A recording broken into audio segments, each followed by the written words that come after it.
I gotta admit, the end of the Fever Mercury game made me sit up for a second because it got a little spicy with Caitlyn Clark having an interaction with DeWanna Bonner out on the middle of the floor, sort of waving her back to the bench. But that interaction stood out to me for a couple of reasons. I mean, number one, obviously, is the history there, where DeWanna Bonner was on the Fever for a cup of coffee and then winds up on the Mercury. Before the season, Caitlyn Clark said she wanted to win a ring for her. Right? You know, like she said, I want to win for her.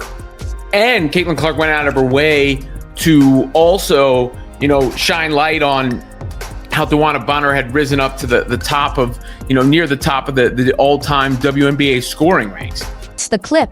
That's the moment the story they're selling you falls apart. They want you to believe this was just a spicy moment, a heated exchange between two competitors, but that's a lie. What you just heard was the sound of loyalty being thrown back in someone's face. Caitlyn Clark, before the season, went on record saying she wanted to win a ring for DeWanna Bonner.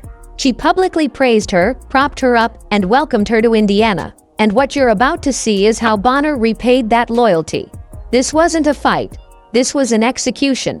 This was cold, calculated revenge from Caitlyn Clark for a betrayal so deep, it happened in the shadows. And tonight I'm dragging it all into the light. This is the story they don't want you to know. Stick with me, because nothing in the WNBA is a coincidence. Let's rewind the tape. To understand the revenge, you first have to understand the crime. When DeWanna Bonner signed with the Indiana Fever as a free agent, it was sold to the fans as the perfect partnership. Here was the veteran presence, the mentor who would help Clark and this young core build a dynasty. Clark herself bought in completely. She talked about Bonner's legacy, her place in the all-time scoring ranks, and her desire to get Bonner that elusive championship ring. It was a public showing of respect, a public declaration of loyalty. Clark put her own reputation on the line and vouched for Bonner. And it was all a lie.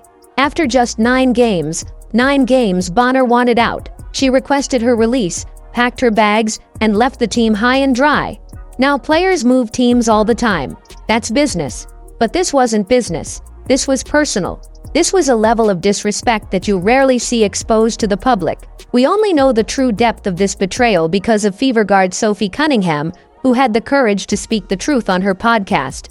She revealed that Bonner didn't just leave. She vanished.